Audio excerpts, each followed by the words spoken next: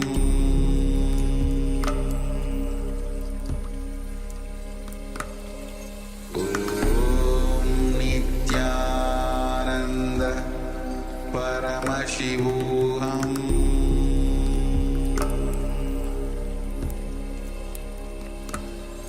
Om Nithyananda Paramashivoham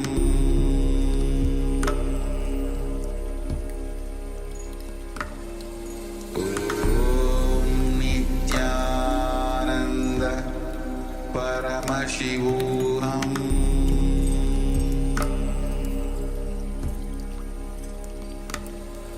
Om Nithyananda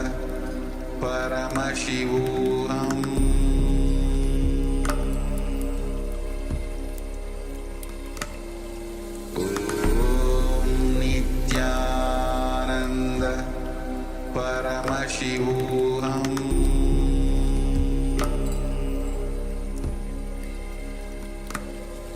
Om Nithyananda Paramashivoham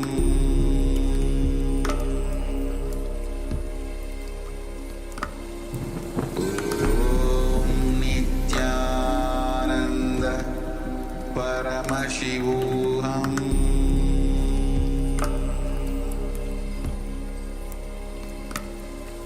Om Nithyananda Paramashivoham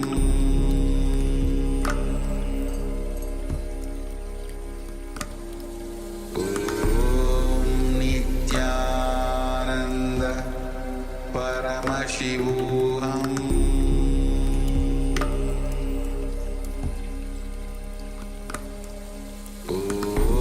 Om Nithyananda Paramashivoham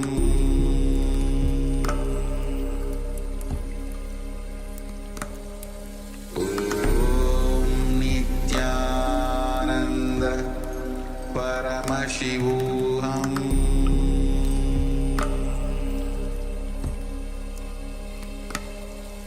Om Nithyananda Paramashivoham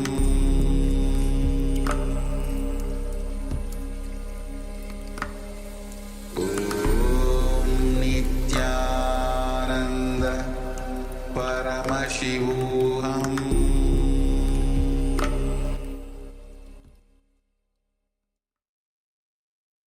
Yes, you can relax now. And slowly, very slowly, remove the eye bands and gently let the light come back into your eyes.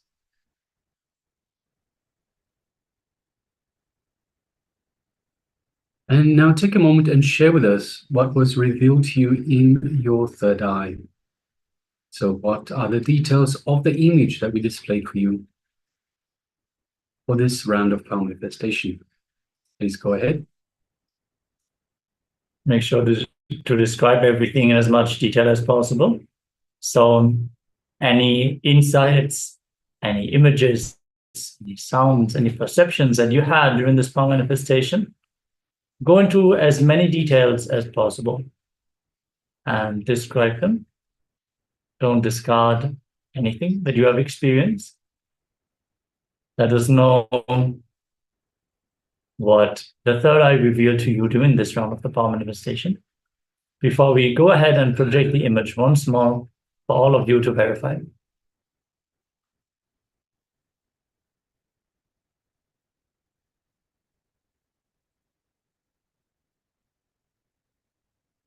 Also requesting everyone that has the camera switched off.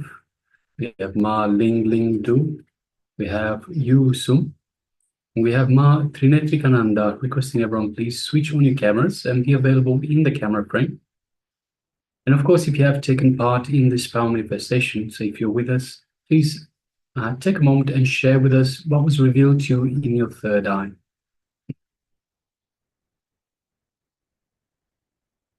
So what are the details of the image that we displayed for you just now?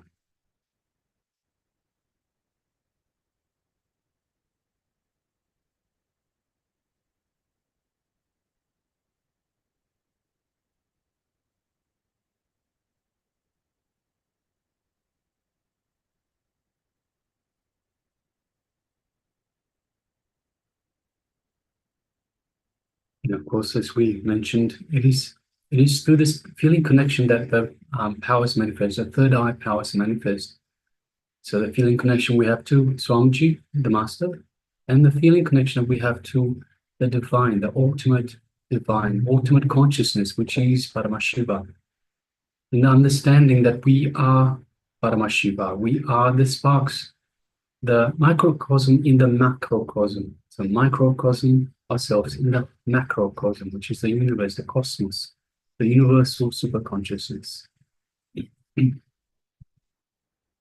So we inherently have these powers. We just need to gain access to these powers to remove the Maya, remove the patterns that are in the way. And one of the patterns is, of course, our inner chatter, our mind getting in the way. So that is why we unclutch from the inner chatter, unclutch from the thoughts, the mind, so that we can hone in on this connection to the divine, where we reconnect with our true self, our divine self. All right, so we have a couple of sharings. We have Mahanitya Guru Prashadi that says, first felt the energy of an instrument like a sitar, and then saw the image of a lake. Yes, thank you very much for sharing, Ma. And Ma Mahasatya is sharing, I saw outdoor landscape, maybe even out space, with a big solar or circle, blue water, sea, ocean, and flat Greenland. Thank you so much for sharing. Thank you very much for sharing. Invite everyone else to also go ahead and share. Ma Ananda Agora Rupini, Ma Yusum Matri Nithyananda. If you participated in this power manifestation, let us know what you experience. And naturally, all the YouTube viewers are also invited to share their experience. Oh, Ma Ananda Agora Rupini wrote something on a piece of paper. Once again, Ma, can you show it once more, Ma? Show the paper once more, Ma. Show the piece of paper once more.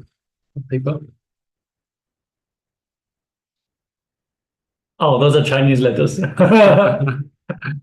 Thank you, Ma. Okay. All right, so let us now move on to the verification stage. So we are now displaying, or trying to display, here we go. Yes, we are now displaying the image that we had up front. So as you can see, there are a number of penguins, 1, 2, 3 penguins, just on the ice, jumping into the ocean, into the Arctic Ocean. So you can see the clear blue water. You can see the ice melting just up front on the right-hand side. And there's not much else you can see because the ice is blocking most of the view.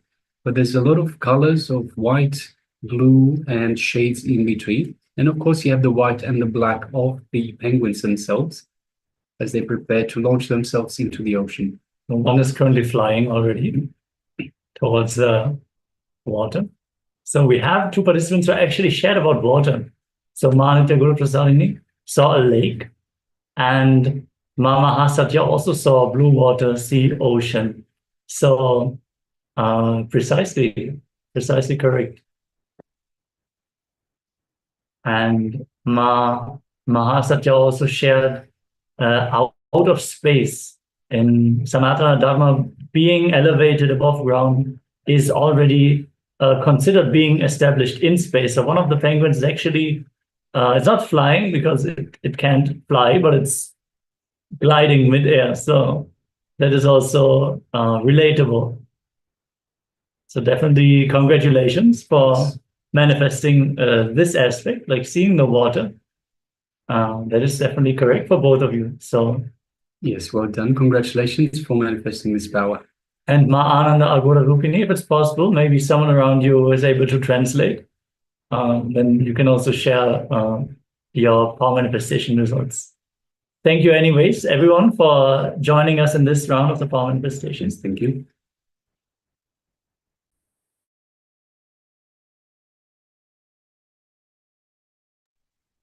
All right, so let us get ready for a second round. So we'll have a quick second round as well. So let us one more time. Let's put on our eye bands. And let us get ready. Let's sit comfortably with the head, neck, and spine in a straight line.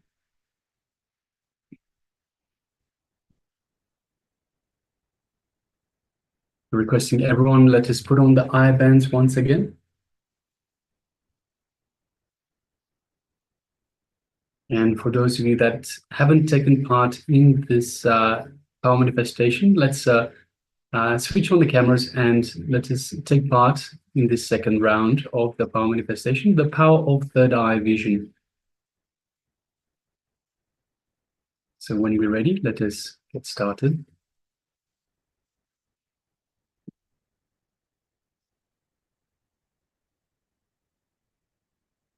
All right, so let's sit comfortably with the head, neck, and spine in a straight line.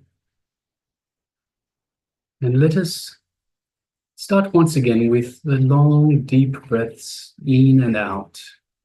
And with every out breath, let us release all the worries, all the tension, anything, all the pain, anything that we are holding inside, anything that is bothering, is troubling us.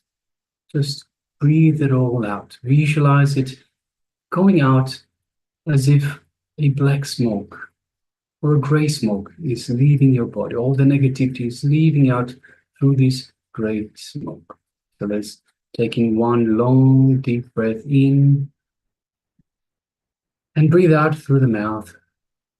All this tension, all these worries, all this negativity. Now let's take one more long, deep breath in. And once again, breathe out long and deeply, removing any other tension, anything else that is left that is distracting us from being centered in our own being, grounded in our restful awareness. And one more time, let's take in a long, deep breath in. And a long, deep breath out.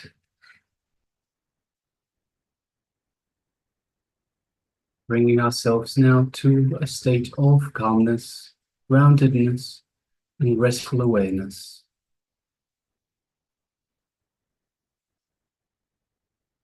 Now let us bring our awareness to our inner space, our Ananda Gandha, which is just below the heart center. And let us visualize Swamiji in our Ananda Gandha. Let us connect to the Master. And as we do so, we feel the Master's love, infinite compassion, infinite love, infinite grace just showering upon us from our inner space.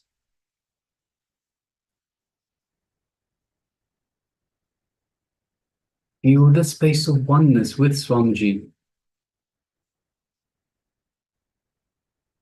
In this restful awareness, space of oneness with Swamiji, space of oneness with the ultimate divine, that is Paramashiva.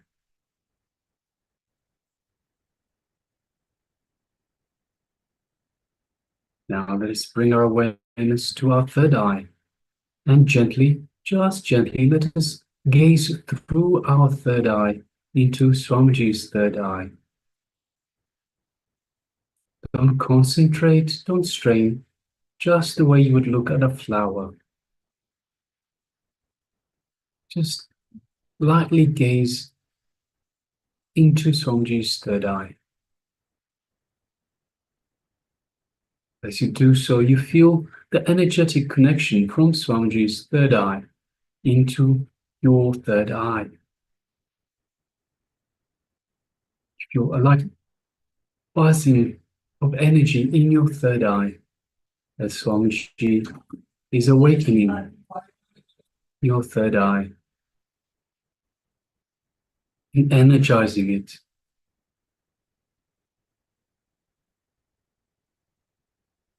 Let us now start chanting the Mahavakya. Om Nithyananda Paramashivoham. Om Nithyananda Paramashivoham.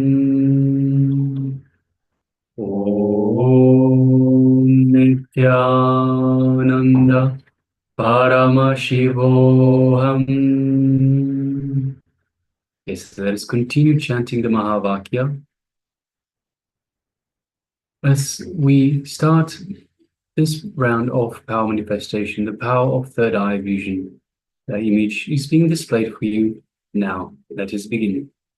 Ananda Paramashivoham.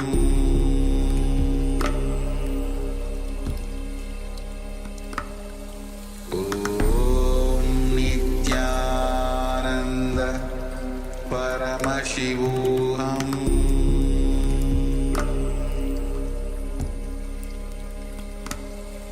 Om Nithyananda Paramashivoham.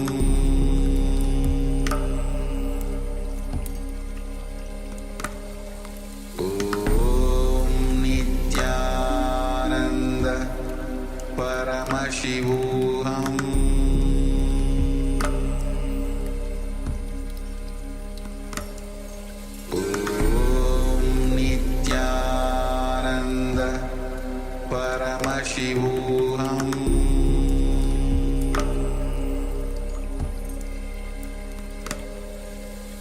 Om Nithyananda Paramashivoham. Om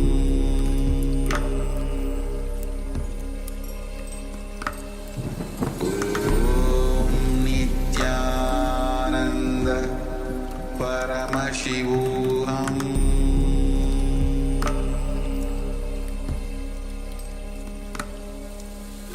Om Nithyananda Paramashivoham.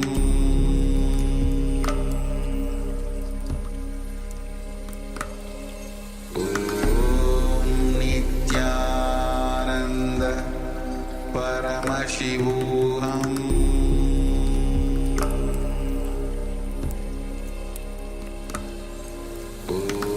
Om Nithyananda Paramashivoham.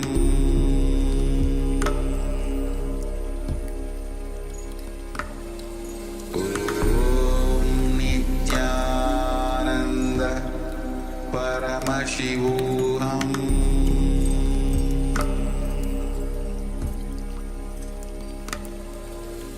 Om Nithyananda Paramashivoham.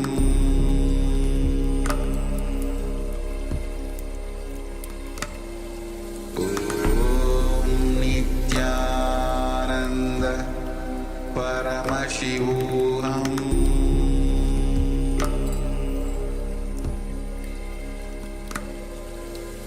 Om Nithyananda Paramashivoham.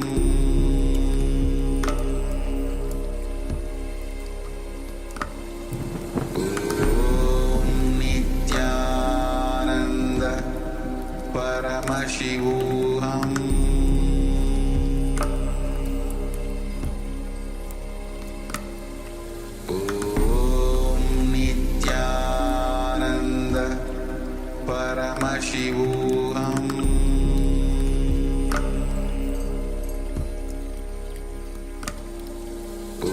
Om Nithyananda Paramashivoham.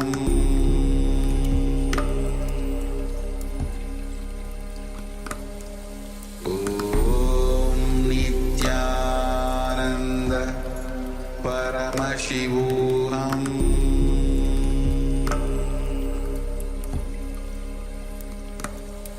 Om Nithyananda Paramashivoham.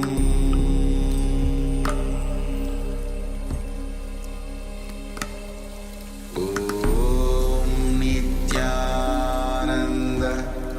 Paramashivoham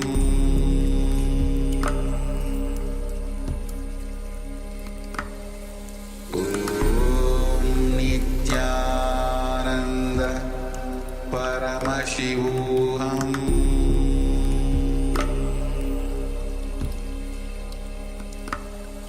Om Nithyananda Paramashivoham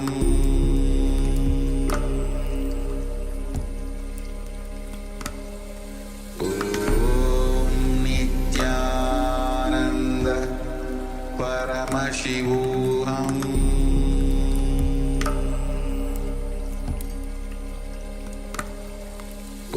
Om Nithyananda Paramashivoham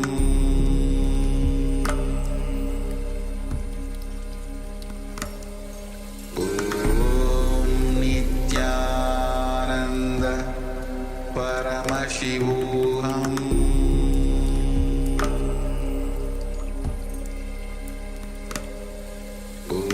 Om Nithyananda Paramashivoham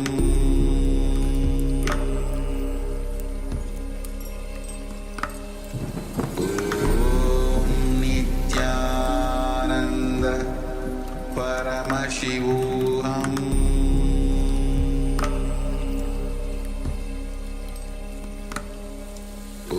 Om Nithyananda Paramashivoham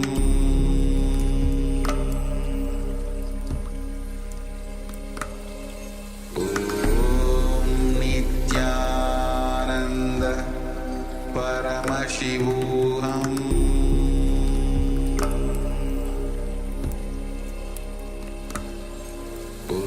Om Nithyananda Paramashivoham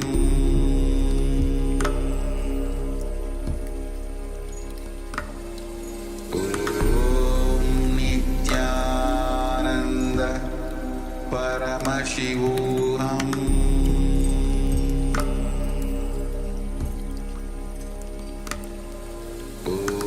Om Nithyananda Paramashivoham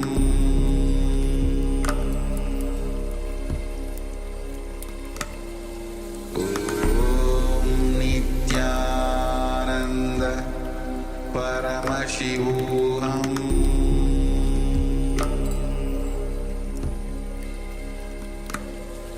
Om Nithyananda Paramashivoham Om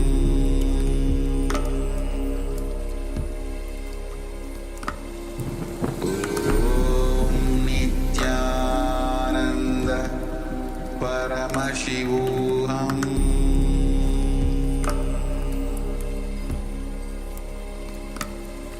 Om Nithyananda Paramashivoham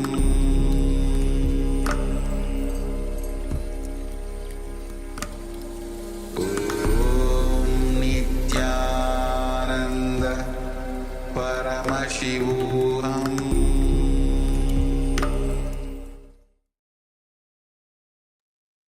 Yes, you can now relax.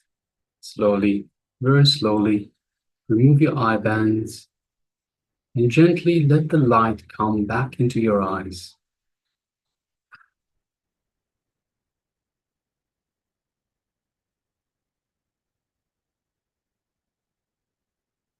Once your gaze has readjusted, take a moment and share with us what was revealed to you in your third eye for this second round of power manifestation, the power of third eye vision.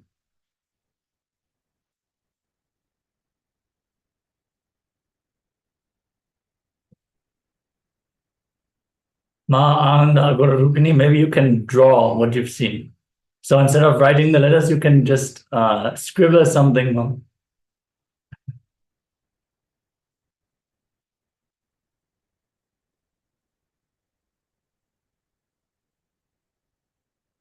Yes, it's just like a few moments. and share in a detailed manner what we have experienced in the second round of the power manifestation of blindfold vision. Yes, we have a sharing from Nitya Guru Prashadini that says, after this Kriya, my TPS increased. It was more difficult to see, but felt something flying like a bird. Yes, thank you very much for sharing, ma'am. So if you feel your TPS being higher, if you feel your inner chatter just going wild, you can just start unclutching, ma. So unclutch, just become the witness. So, just bring awareness to the whole process, the whole thought process. When you bring awareness, you become the witness. You understand that, yes, here's a thought that has just come up. And because you bring awareness, you step back from the thought itself. So the thought is the action. You bring yourself up back because you have this awareness that this is the action. So when you step back from it, then you can distance yourself. You don't get involved into the thought. You don't get involved in that action. So continue to unclutch, ma. Unclutch again and again, and understand this is just a thought. You can even label it, ma. So you can say, yes, this is a thought. This is another thought. This is another thought. You'll end up with a lot of labels to start off with, but over time, because you're unclutching again and again, you will see that there's less and less thoughts that come up. So your TPS will come back down. Thank you, ma.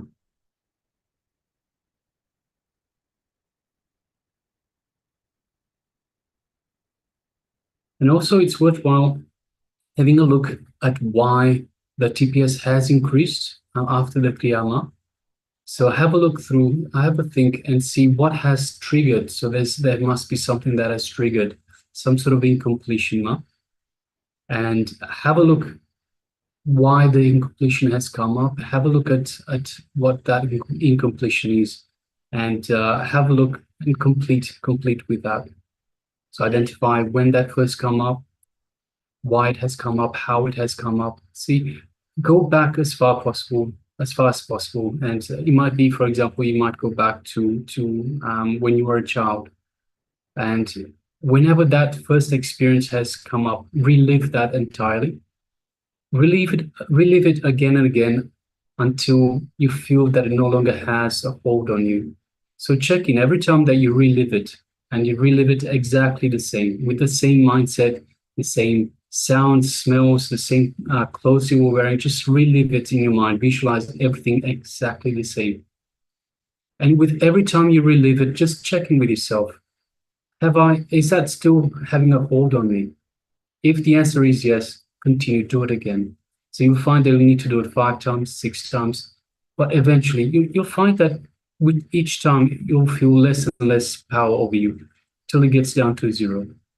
And once that is done, the completion is there. There's nothing, it won't have a hold on you anymore, ma. Okay. Yes. Ma Ananda, Rupini, do you have something you want to share, Ma?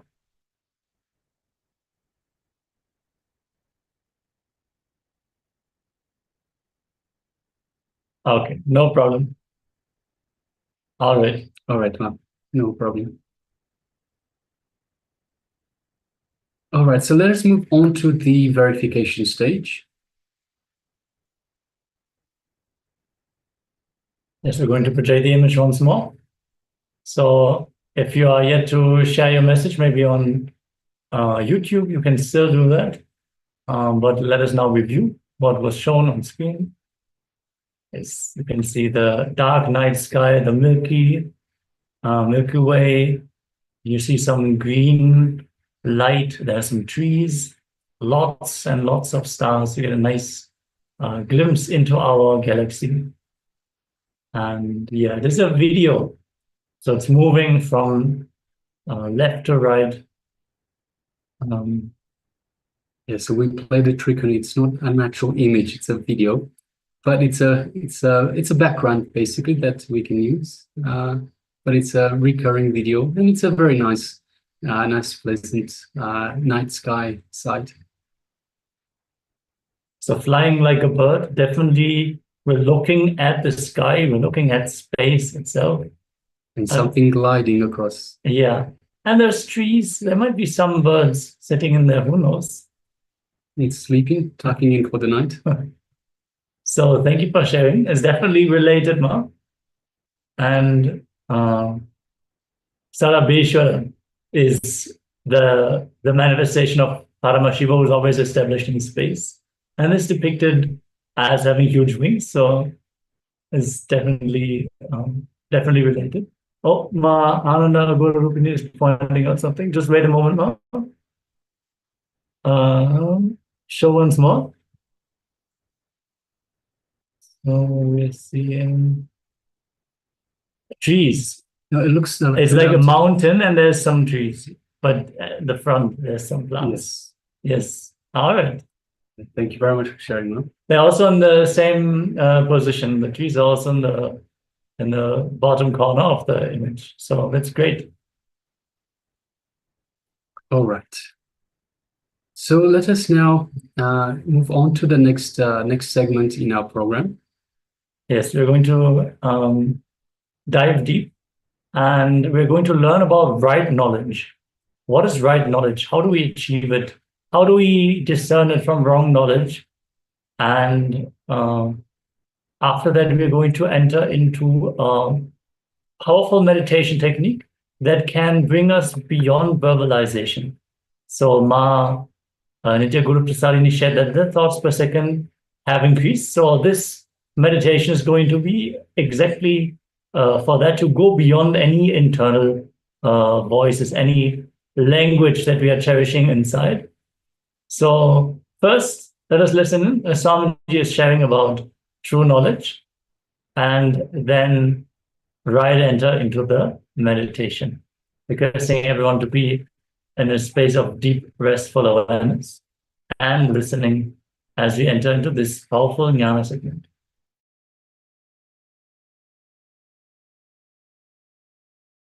Now, let us start how to clean that state. How to remove the clutching with your thought patterns. How to remove the identification with your thought patterns. He is talking in the second 33, in the next language. Now starts all the theories, philosophies, are different ideas. The Sutra 5, Vriddaya Panchataya Klista Klishtaha. It's a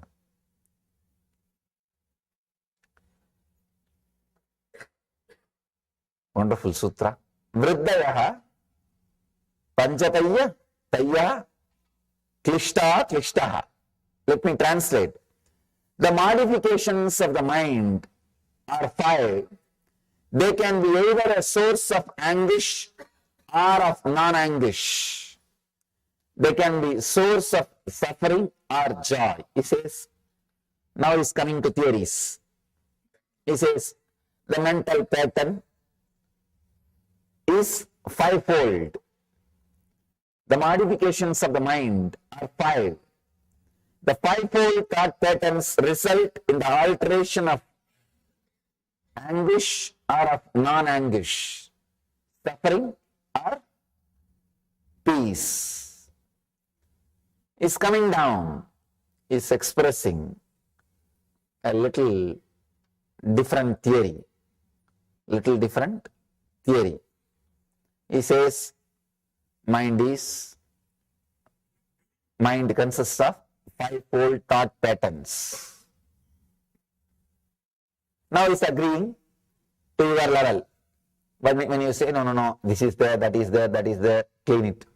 Many times people come to me and say, Swamiji, I have all these problems, which meditation I should practice? I tell them, you yourself are diagnosed or you want me to diagnose you? Very rarely people surrendering. No, Swamiji, you diagnose and tell me what should I do. Then I tell them, you are on the right track. If you yourself are diagnosed, then nothing can be done. Even if I say this problem doesn't exist, please just come out. the simple technique is enough, you say, no, no, no, no, no, you don't know, only I know. Only I know. Big problem. And they have a set of ideas. They have set of ideas. They say, no, I have this problem, I have that problem, I have that problem, I have that problem. You don't know. Few years ago, I used to have outbursts. Now it is not there regularly, but once in a while I get how they develop theories. And very difficult. The most difficult thing in the path of enlightenment is making the person trust that he is qualified for enlightenment. Nothing else is so difficult. Making him renounce the wealth, renounce the name and fame, renounce the power, prestige, all these things are not big job at all. Because that gives so much of torture, naturally people renounce. Naturally people throw that. That is not a big problem at all. All you need is making them understand. They renounce, they throw it away. Anything is very easy. The very difficult thing is making them understand they are qualified for experience. They are qualified for truth. That is the worst thing. Somehow, you get into the mood, no way, at least not in this life. At least not in this life. We have an idea of weird ideas about sin, karma, wounds, engrams, very weird ideas, very primitive ideas about all these things. So with all that ideas, we continue to suffer. We create constant struggle. We create constant struggle. Now, Patanjali says, all right, at least let me try to balance. Let me take care that feeling connection doesn't get disturbed, dropped. So if the feeling connection is there, at least I can lift that guy tomorrow. At least tomorrow, day after tomorrow, he can be lifted. If the feeling connection is also missing, he can never be lifted. It's like throw a rope. If you don't come up, at least I'll come down, holding on, waiting the rope, holding the rope, waiting for you. So Patanjali is doing that job. He agrees, yes, the fivefold thought patterns result in the alteration of suffering or joy. Please understand, just because he is uttering these words, don't think it is truth. He is just compromising. He is compromising. Even now, if I am given a choice, if I am allowed to say, I'll say he is compromising. He is just telling you, okay, what can be done? At least listen to this. At least listen to this. I can say the second level teaching. The second level teaching, see, the mass is always mediocre. They can't straight away catch the truth. They need more words, beating around the bush. Then they think, oh, yes. People I have seen always, if the book is too big, they think this is very valuable. It's very valuable. Even in our own gallery I have seen, the big book sells. The small books, straight away I give you simple truths. People, no. This book, yes, looks like message of Swamiji. I can read forever.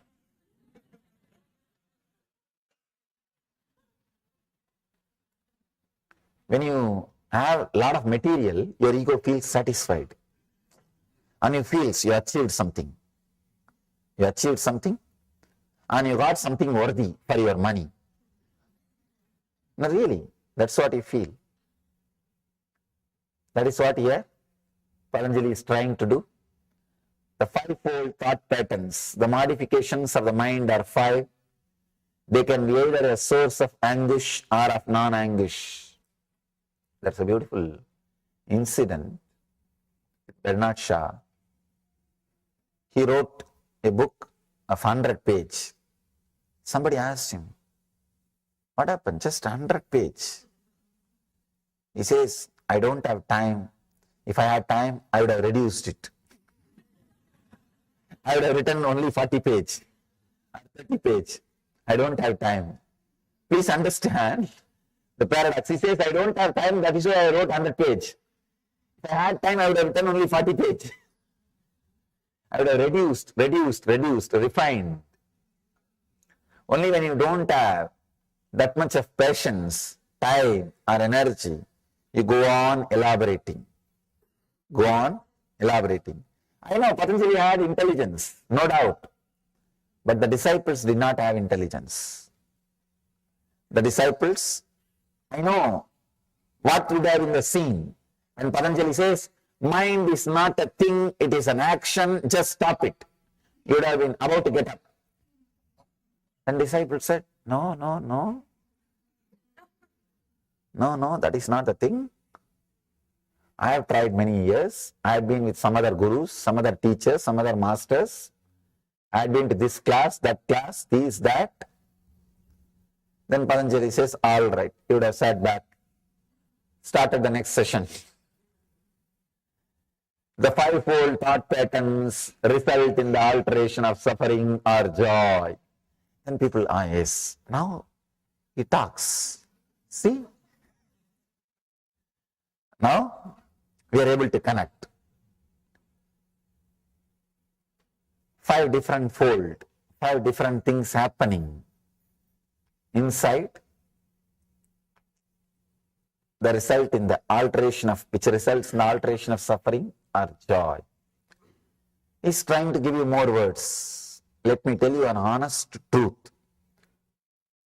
All answers are only diverting you from the question, never attending the question, including the answers I give. It's only diverting you from the question, because no question can be answered. There's no question which can be answered. For example, you ask, what is worry? I say, the continuous thoughts which goes on inside you, the inner chatter is worry. What have you understood? At least I have not understood. When you have more words, now you are tired to think further. You act, yes, I understood. Relax. Let's go to the next subject. Otherwise, what do you know about that continuous thoughts or inner chattering which is disturbing? All these are different words. When familiar words are uttered, to explain unfamiliar words, you understand that as an answer. That's all. When I utter some familiar words, which you think you know already, as a response to the question of the unfamiliar words, which you think you don't know, you think I answered your question. That's all. Otherwise, there is no question which can be answered. There is no question, no answer. Both are game. You act as if you are asking. I am acting as if I am answering. Just both of us are enjoying our company. That's all. Each other's company. Nothing else. Then directly we can enjoy. Why this game? That is the truth. That is the real truth. Without knowing this truth, we are continuously playing the game. We are going on playing. When you know this game, you realize we don't need this game and start sitting in silence, just in the presence. Till then, the game has to happen continuously. It has to go on and on. Asking questions, answers, and different questions. Actually, any answer will create further 10 questions. Answering is a technique of creating a continuous job. You understand, whenever I answer questions, I am creating continuous questions so that I will have job security. That's what is happening. Any answer will create more questions in you. Nothing can be done. Nothing can be done. That is the nature of words. Whenever words are used, this is the way it will happen. It will be happening. So, Patanjali starts the next level teaching. The fivefold thought patterns result in the alteration of suffering and joy. Then immediately you accept, yes, see, I have suffering and joy. He also agrees. I think I can listen to him. He's an intelligent guy. Now a bridge is created. A kind of bridge. Feeling connection is created. He knows about my suffering. If he straightaway tells, mind is not a thing, it is an action, stop it. You think, no, he doesn't know about me. He doesn't know about you. You think he is not sympathizing with you. You are not, see, we don't want best things. We want things with which we can relate, that's all. Please understand, actually in our life, we don't want best things, whether it is a relationship or things or anything. Don't think you have desire for best thing, no. You have desire only to things with which you can relate, that's all. You want to be very comfortable with your mental setup. It is not that you want only best things. If you want only best things, naturally the moment you see the master, you will drop everything and go behind him. One side you have the desire, then you understand, no, let me have the things with which I can relate. I can fight, or I can resist. I can love, I can fight, I can play. Master is too big thing. I know it is the ultimate thing to have in the life, but I cannot play with it. I cannot relate with it. I cannot fight with it. I cannot have it. So when I cannot possess it, why to go behind it? With the truth also, you have the same game. With the first three statements of Patanjali, if you have the connection, you know you are a seeker. I know you are a seeker. You want truth. But when the truth does not happen, when you are resisting, when you are not interested to have that connection, now we want the things with which we can play the game. We can continue to manipulate. We can continue to play with. We can continue to have entertainment. We don't want solution. We want support. Here, Patanjali is trying to give support. It's like diluting the medicine. He says, the young age I have seen, the villages, in Indian villages, the mothers will give neem leaf. They will nicely grind the neem leaf and give it as a ball. When these kids don't want to take that, they will put a sugar coat on it and they will feed. So Patanjali is trying to do that. All right, at least let me put sugar coat on the truth and share with it. Let's see whether people are taking it or not. The fivefold thought patterns result in the alteration of suffering and joy. Is just using different words to give an idea as if what you feel also is true, so that you feel he is sympathizing you, you can connect with him. This master can help you. This master can help you. He can take you beyond.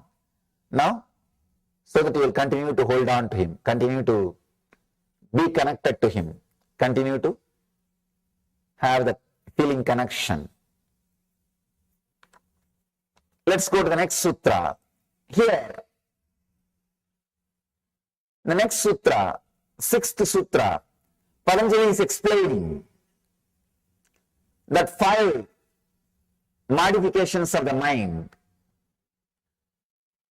Pramana, Viparyaya, Nidra, Smrutayaha. The translation is right knowledge, wrong knowledge, imagination, sleep and memory. These are the 5 modifications which may lead to suffering or joy, anguish or non-anguish. Please understand, 5 modifications. Right knowledge, wrong knowledge, imagination, sleep and memory. Let us understand one by one. Is a real master. Is a real master. Even in the second level teaching, he is not losing his truth. He might have put the sugar coat, but he is not reducing the strength of the medicine. That is the mastery you need. How much ever you compromise and try to relate with the disciple, the undercurrent, what needs to be transmitted, should continue to happen. Should continue to happen. So here, Patanjali is doing that job very beautifully. He says, right knowledge, first thing he says, which can lead to suffering or joy, first thing is right knowledge. You may think. Right knowledge is also binding, he says. Yes, it is binding. Many times, even though it is right knowledge, even then, it's a mind. Even though it's right knowledge, it's a mind. Going beyond right knowledge and wrong knowledge, that is enlightenment. Even the right knowledge is bondage. There is a beautiful story by Ramakrishna. One guy was caught by 3 thieves in the forest. They robbed him completely. One thief said, let us kill him. Why to leave him? The second guy says, no, what is the need of killing? Unnecessary. Let us tie him in the tree and go away.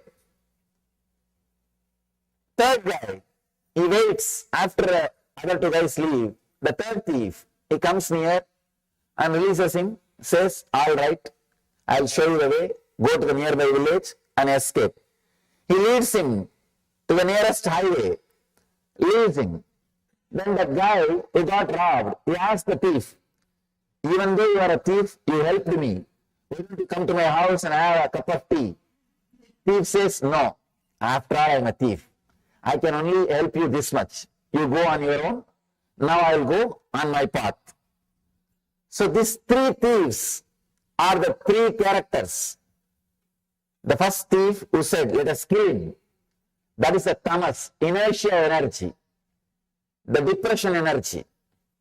The second thief who told, no, we don't have to kill, let us tie him. That is the restlessness, rajas energy, restlessness, rajoguna. And the third thief who freed him and took him to the nearest highway is sattva, means intelligence, right knowledge. Even though right knowledge liberates you, it is a thief. It is a thief. That is why Patanjali says, Patanjali puts even right knowledge as a modification of your mind. He says these 5 modifications can lead to suffering or joy.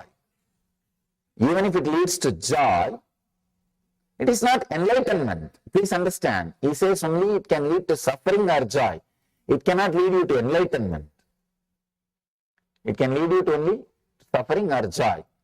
One thing with the right knowledge, one good thing with the right knowledge is, it's like it can liberate you. It can take you to a space, you can be free once for all. Like the third thief. It takes you and shows you the way, leaves you in the nearby highway, says, I cannot come further, I am going on my way, you please go on your own way. He can do that much, even without this. This is also compromising. So he says, right knowledge. Second thing is wrong knowledge. Wrong knowledge, all of us know. Whatever we have, we don't have to say, no. This is not right knowledge. This is not right knowledge. This is not wrong knowledge. I am not saying to classify whatever we have.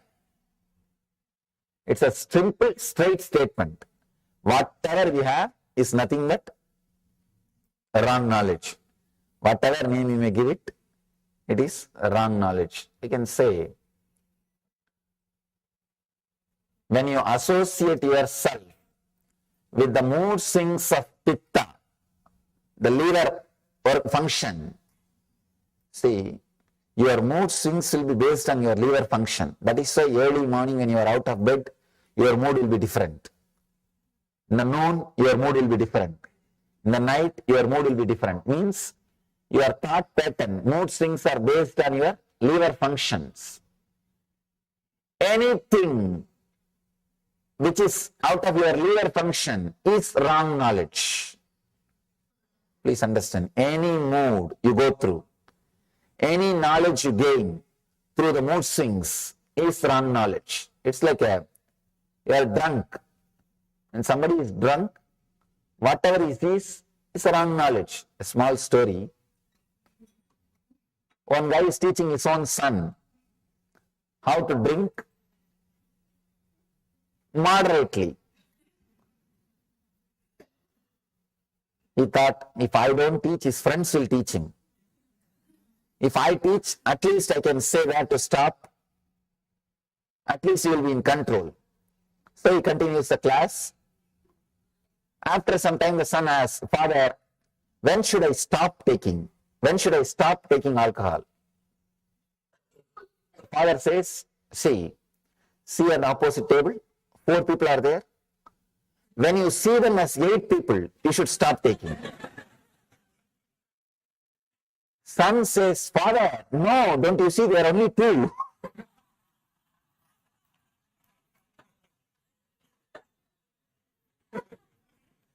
So anything based on your pitta, means liver function, is wrong knowledge. See, that is why when you want the food, your feeling idea about food is different. After you finished eating, suddenly your mood, your idea about food is different. Same way with the lust. When you want the experience, your idea about the other person, your idea about the beauty, your idea about lust, everything is different. When you are finished, suddenly the idea about the other person, idea about the lust, idea about the act, everything is different. So knowledge based on your body hormones, same way taste, food or physical touch or anything, before having, your idea is different. After having, idea is different. It just changes. So anything based on the hormone, the pitta, is wrong knowledge. It is wrong knowledge. But people enjoy wrong knowledge. Please understand, really. They enjoy wrong knowledge. They don't want to be in the right knowledge, because the right knowledge sometimes hurts you. Really. It constantly reminding you to get enlightened. It's like a constant nagging. Get enlightened, get enlightened, get enlightened. You just want to switch it off. That is why so much of alcohol, understand, so much of alcohol in the humanity, well, you know, right knowledge awakens spiritual seeking in you, which is very costly. Your whole life will be different. You have to enter into a new zone, new space, which is risky. You may not know about that new zone. So you want to be in your old cozy field. You say, no, forget about it. This house is enough, this wife is enough, this car is enough, this office is enough, let me run. You are afraid to enter into the zone of seeking, because seeking is such, it will just take away your whole life.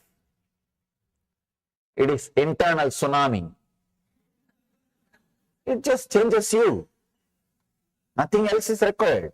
You are new. You are washed. you are fresh. Whatever needs to be taken away from you, leaves you. Only whatever needs to be left is left. It's a very powerful internal tsunami. When you are afraid of that, the right knowledge means reality always leads you to seeking. In the world, there are only two categories. One, seekers. Another one, people who are addicted. That's all. You can't be between. Either you have to be a seeker or you have to be addicted. Because you have to escape from the right knowledge. You have to put that off. You have to switch it off. You have to divert yourself. You can't be constantly in the right knowledge. Because right knowledge constantly asks you to seek further, seek further, seek further. It doesn't let you rest. It doesn't say, no, no, you can lie down, I will come tomorrow. No. It's like credit card company. Constantly calling you. Constantly calling you. The seeking does not let you rest. That is why all over the world, why do you think all over the world in all cultures, alcohol is like a habit? Alcohol is next to food, consumed next to food. Because man wants to be in wrong knowledge. He wants to be in delusion. He wants to be deluded. He wants to be in imagination. He doesn't want right knowledge. He doesn't want to be in reality. How many laws? Almost all countries have laws about the alcohol. But no country is able to stop. No country is able to stop. All countries, all cultures, all civilizations, all of them tried to ban alcohol. At least few times they have tried. But the moment they ban through the law, more alcohol is consumed. It becomes a big problem. It becomes a big headache for the government, police, law enforcement departments. Then nothing can be done. They open it.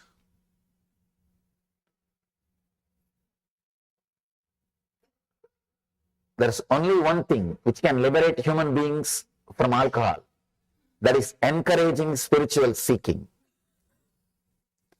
Just like we have so many insurances, we should create one more insurance. If you are doing spiritual seeking and lose something, they are insured. If a civilization can ensure spiritual seeking, if civilization can give you assurance, be a spiritual seeker, you will not lose anything. Our civilization, society setup is created in that way. In India, they tried. And the experiment was really successful. If you are a seeker, you will never lose anything in that society. In my case, I lived cream of my life is youth. Between 17 to 25, I never studied nor worked for a society. If I was in any other country, I would have been put in the homeless asylum, homeless shelter, or mad people asylum. They would have put me in all psychotherapy, psychiatry, psychopathy, all kinds of pathies and therapies and deprogramming programs. They would have put all possible medicines and doses on me. But the great civilization, the great society did not do that to me. When I was on my own, when I started seeking, it had sympathy, it had passions, it had compassion. Apart from that, it gave me food, shelter, clothes, everything with respect. Understand? Not saying you are an unwanted guy, but we have to maintain what to do. No. Not with that feeling. How the homeless people are served. The developed countries, how the homeless people are treated. We will give you food. You are unwanted guy, what to do? We'll give you what you need. At least don't become a criminal. We will give you what you need. Just keep quiet. Not with that unwanted feeling. No. With encouraging. Please do it. You are right. You are right. Anywhere, if I am given food without they touching my feet, I am not supposed to accept. And that is the way I lived. Understand? You can't imagine giving food to a homeless guy and touching his feet with respect. Can you imagine? No. You can't imagine. In the developed countries, you will give food and shelter and clothes and whatever needed to a homeless guy and fall at his feet and do namaskar. Offer your respect. Saying you are right, please, you are encouraged, please do what you are doing. No. But the civilization did it. The society did it. When I go around all over the world, I understand. I am surprised. The civilization was built for enlightenment. It is built to create enlightened beings. Many times people ask me, why only in India so many enlightened masters are there? Why they are not spread all over the world? They should have been spread. God should have sent here and there. Why they are not completely concentrated in India? Please understand, it is not an accident. It is an incident. The civilization itself is prepared, trained, created for enlightened masters. Same way, there are many things missing. They don't have 911, as I told you yesterday. They don't have many things which developed countries have. But there are few things which no other civilization can produce. The insurance for seekers. The whole society is an insurance for seekers. Whole civilization is insurance for seekers. Billions and billions of rupees are spent in creating infrastructures, basic needs for the seekers who wander all over the country. Billions of dollars is spent by philanthropists. The first philanthropy activity in India is not creating education infrastructure or medical infrastructure. Infrastructure for seekers. That is the first priority. In India, any rich man, see in the developed countries, any rich man, if he is fed up with the money, he wants to do charity. Only when he feds up with the money, he will do charity. When he feds up with the money and he wants to do charity, in the developed countries, he may create an hospital or he may create a school. But in India, if he is fed up with the money and if he wants to do charity, first thing will be, he will create a monastery or a temple. Means infrastructure for seekers. The whole civilization is directed towards enlightenment, towards seeking. So only if you give assurance and respect for seeking, only the civilization which gives assurance and respect for seeking can be liberated from alcohol. If any civilization needs liberation from addiction of alcohol, if it wants to save its citizens from alcohol, the one and only way is encourage seeking. Encourage right knowledge. Lead people towards enlightenment. Lead them towards the conscious growth. Lead them towards superconsciousness. That is the one and only way to liberate from alcohol. Till then, alcohol will continue to rule. The addictions will continue to be there. The drugs, the products, which gives the kind of the illusory feeling, will continue to exist either directly or indirectly, legally or illegally, in the society or undercover. It will continue to exist because man cannot live without right knowledge or wrong knowledge. Right knowledge always leads to seeking. if that is not encouraged, that is not accepted in the society, if that is not the right track which he can take up, if he is not respected, taken care, if he takes up the right knowledge, naturally what he will do? He has no other option. He has to take the wrong knowledge. He has to take the other side. So any civilization wants to save its citizens, its people, from the addiction or products which creates delusions and illusions. The one and only way is encourage right knowledge. Let that civilization think about encouraging seeking. Let that civilization think about supporting the seeking. In India, I have seen every 30 miles, you will have a place for resting and food if you are a seeker. Because I walked length and breadth of India. Maximum I can walk only 30 miles per day. So at rest, I have always found a temple or a monastery where I can rest. I am respected, supported just because I am a seeker. No other qualification. No ID card is required.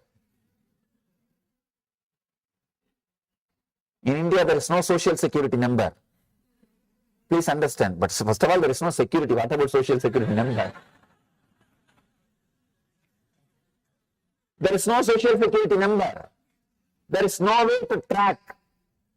There is no way to find out information about you. Nothing exists. The only social security number is this color dress. That's all. You will be surprised. Even in the train, government trains, the government officials who are supposed to take care that whether TTs, ticket checkers, will not ask for a ticket. If you are wearing this cloth, I am giving you some tips to travel in India.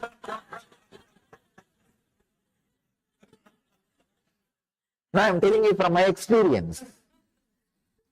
If you are with this cloth and sitting, I have never seen any TT asking me ticket. They will ask only one thing, Baba, have you eaten? Means it's a very respectful word. Baba means father. Oh, father, have you taken food? That's all. I wandered 9 years. 9 years I did yatra, means pilgrimage. So, whole length and breadth of India. Every 30 miles, you have a stoppage. You have food with respect. That is the main thing. With respect. They touch your feet. That's the first thing. They touch your feet and offer. And they encourage what you are doing. They support what you are doing. They respect what you are doing. So only a civilization which can support seeking, which can encourage seekers. This is one aspect of seeking I am saying. Even otherwise, even when you are living with your family, if the society knows you are a seeker, you have a different position. You have a different place. You have a different respect. That whole society, it is in their blood. So any civilization encourages seeking, supports seekers, will liberate itself from the wrong knowledge and the products which creates delusion. The products which creates delusion. In India, so much of population, I don't see so much of entertainment. Only recently, last 50 years only, so much of entertainment ideas are gathered. Otherwise, there is no theme park, there was no TV, there was no movie. There was nothing much of entertainment. Even their entertainment is connected to seeking, temple. That is their entertainment. Sometime I have seen, especially in the West, people are surprised that in India people go to temples every day. Because in many countries, they go to church only once in a week. It's a Sunday holiday religion. And that also rarely. Not everybody. When I say people go to the temple regularly, every day, People are surprised, but that becomes their lifestyle. Not so much of entertainment. Even entertainment is this only. Prayer is entertainment. This is game. Everything. Everything is rooted at seeking, based at the search for enlightenment.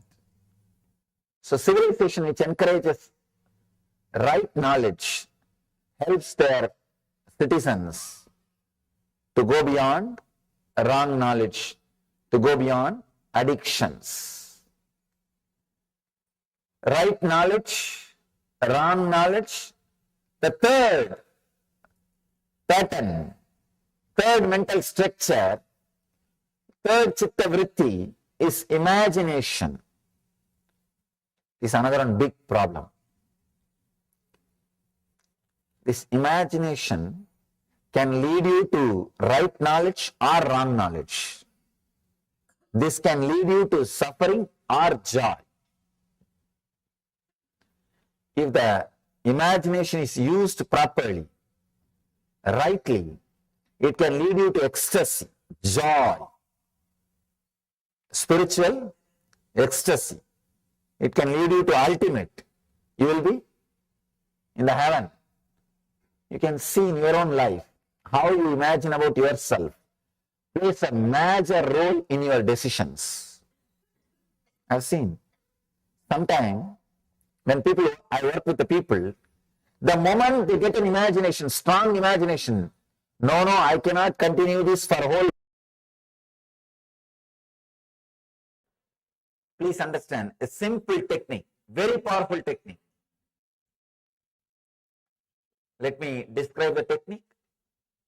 The night time before going to sleep, sit on your bed, switch off the light, be in a relaxed way, sit in a relaxed way. You should chant, create H-O-O sound, Ooh, not loudly, internally.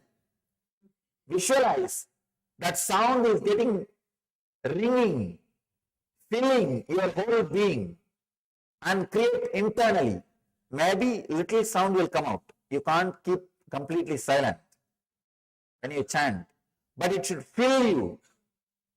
I'm not saying chant as loudly as possible. I'm saying chant as intensely as possible.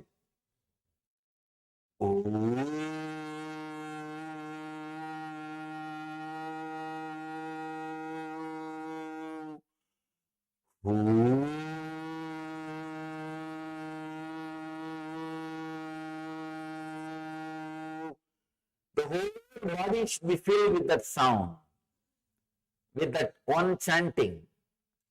I'm not saying loudly, I'm saying intensely. Do this just for 8 to 10 minutes, very intensely, and relax. You will see, you will be alive, aware, even during your sleep. When you are out of sleep, you will be fresh. You will be jumping out of your bed. Your walk from your bed to the bathroom will be a dance. It will not be just walk. It will be ecstatic dance. You will be fresh. It's a very powerful technique to move from sleep to samadhi, sleep to superconscious state. It's from Tantra tradition, means the 5,000-year-old spiritual secrets, spiritual techniques, very powerful technique. So we can practice this technique just for 5 minutes. You can try so that you know how to chant. Close your eyes and internalize. Let it internally be chanted inside. Chant this mantra intensely inside. Close your eyes and chant the Homkara mantra inside.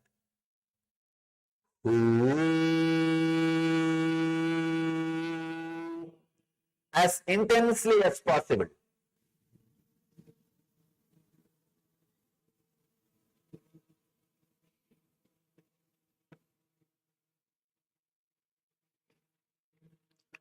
very intensely.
Yes, Nithyananda, and welcome back.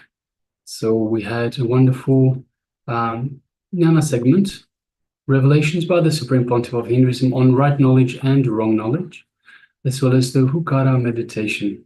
So I hope you all enjoyed both of these. Now let us move on to the next stage, which is, of course, the power manifestation once again. So once again, we will prepare an image for you. We'll have an image for you, and through the power of the third eye, having your physical eyes closed or covered, we will reveal the details of the images that are being displayed on your screen. So before we get started, request everyone to please come on camera. So we have Ma Ling Ling Du, Ma Nithyananda, and Yusum requesting please turn your cameras on and be available in the camera frame in preparation for this power manifestation. And of course, power manifestations are perhaps the most important segments of the program itself. See, yes, we have Swamiji's teachings, and of course these are powerful teachings. These are very important teachings. But as Swamiji teaches us, we are Paramashiva. We are Paramashiva. So it is through these power manifestations that we find our connection, we find our true self. So it is, as Swamiji teaches us, our reason for taking birth is to have a superconscious breakthrough. And we have this superconscious breakthrough through the power manifestations by connecting with Paramashiva, connecting with our divine self again and again and again. Slowly, slowly, it's like a perhaps a river is breaking through the ground. The more and more it comes through, with more and more intensity, the river just opens up, and it becomes bigger and bigger. So in the same way, through practice, again and again and again, we open up the pathway. We open up the connection to Paramashiva, to the ultimate divine, to our ultimate self. So let us get ready. Requesting everyone to please put on your I-band, and let us get ready for the next round of power manifestation. Once you're all settled down, with the blindfolds on firmly, make sure there's no light falling into your eyes at all. Should be completely sealed, so that there's no doubt that you have indeed manifested the power. There's any light still falling into your eyes, you might think, oh, maybe I just saw the color through the eye band. So make sure it's completely sealed. It is best if you can even open your eyes within the blindfold and it is still completely black. So if you have any opaque cloth that can completely seal your eyes, anything is fine. Make sure your eyes are sealed. And then let us all settle down. Sit with your head, neck, and spine in a straight line. And just start breathing deeply. Just inhale and exhale. Just unclutch any movement of the inner space, any thoughts that arise. Just unclutch. Any stress from your day-to-day life, just unclutch.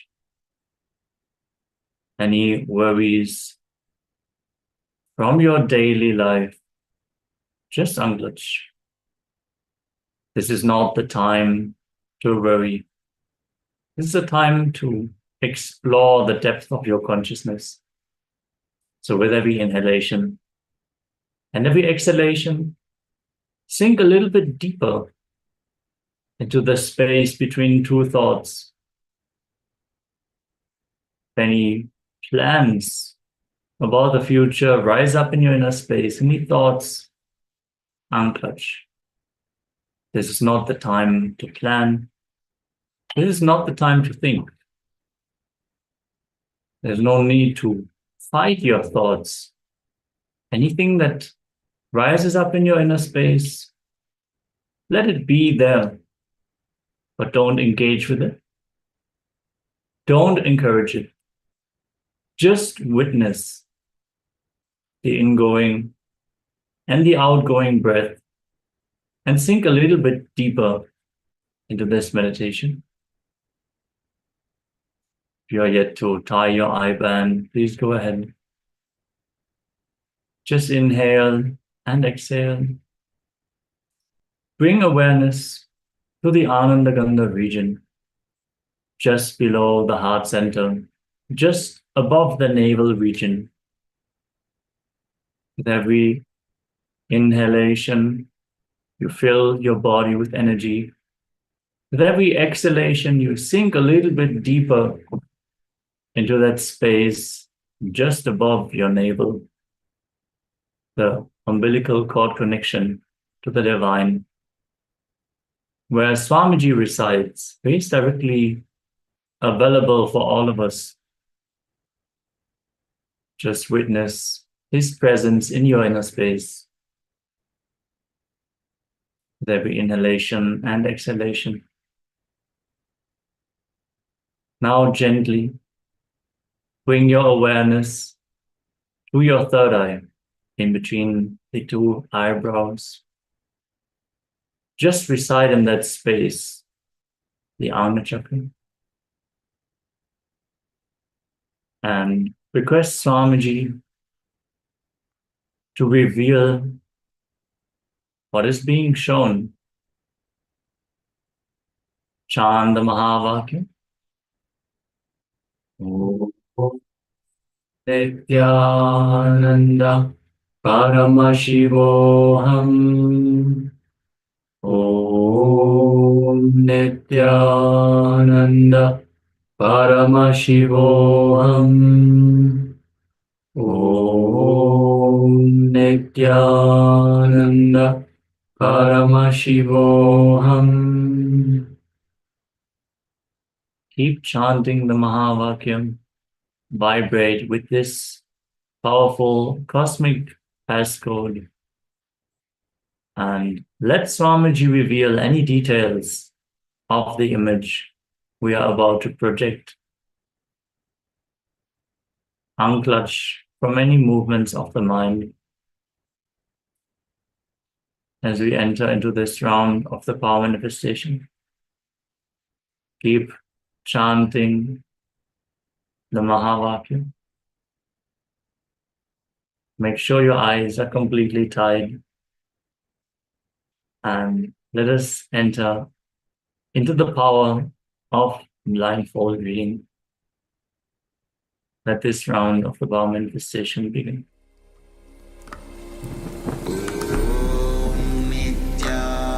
Nithyananda Paramashivoham.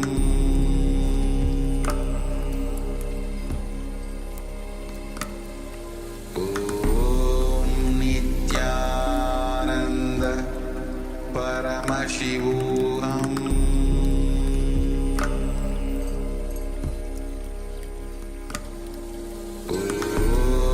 Nithyananda Paramashivoham.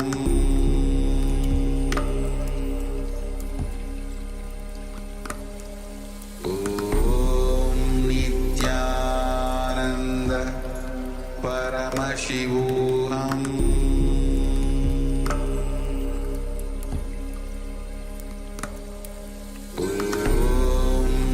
Nithyananda Paramashivoham.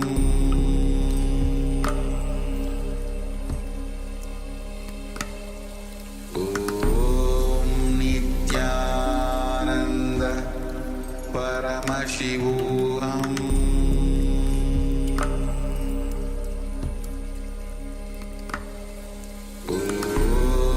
Nithyananda Paramashivoham.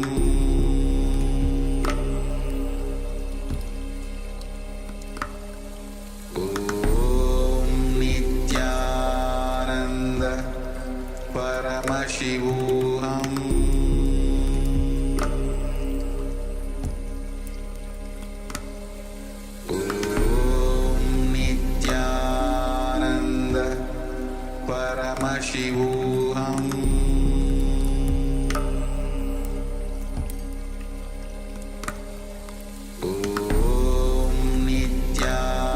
Nithyananda Paramashivoham.